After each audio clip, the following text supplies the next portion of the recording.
Samantha thought she had everything she wanted. She had been living with Ryan for almost 2 years now.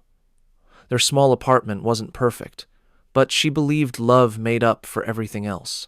She cooked for him, waited for his late nights, and imagined a future with him. But lately, something felt off. Ryan had grown distant. He would leave the apartment with vague excuses and come home with the smell of perfume she didn't own. She tried to ignore it, convincing herself it was stress from work. One Friday evening, the doorbell rang. Samantha opened the door and found Ethan Ryan's younger brother standing there with a small smile. "Hey, Sam," Ethan greeted. "Is Ryan here?" She shook her head. "No, he just left. He said he's out with some friends tonight." Ethan's smile faltered. He stepped inside and closed the door gently behind him. "Sam, I think we need to talk." Her heart tightened. The seriousness in his voice told her she might not want to hear what he had to say. "Ethan, what is it?" she asked softly. He hesitated, looking at her with genuine concern. "You deserve the truth. Ryan's been seeing someone else. I didn't want to be the one to tell you, but I can't keep watching him hurt you." The words struck her like a slap. She stumbled back and sat down on the couch. No, that can't be true." Ethan sat beside her, his hand hovering near hers, as if unsure if he should touch her. "I've seen him with her, Sam. It's real, and it's not fair to you." Her eyes filled with tears. For a long moment, silence hung between them. Then Ethan reached for her hand, holding it firmly. "You're stronger than this," he whispered. "You deserve someone who chooses you every single day." His touch was warm, steady, and for the first time in months, she felt seen. The evening stretched on. They ordered food, talked about old memories, and laughed in ways she hadn't with Ryan in ages. Ethan listened to her as if every word mattered, his eyes never leaving hers. At one point, Samantha noticed how close they were sitting, their knees brushing. She felt her breath catch.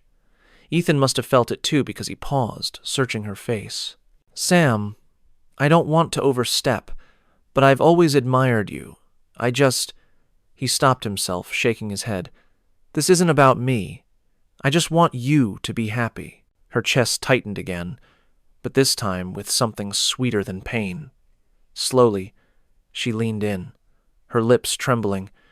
"Ethan," the distance closed, and their lips met in a soft, hesitant kiss. It was nothing like the rushed, careless kisses Ryan used to give her. This one was tender, filled with unspoken promises.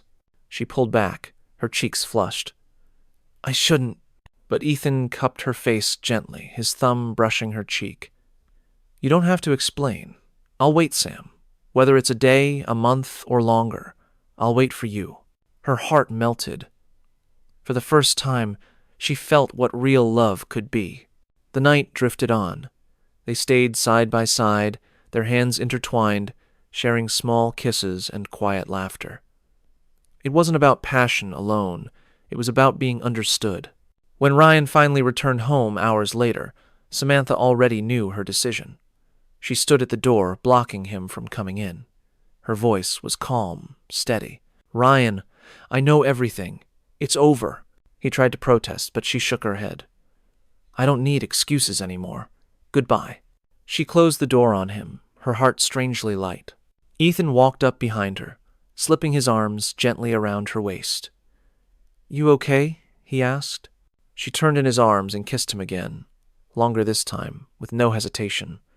"I am now," she whispered against his lips.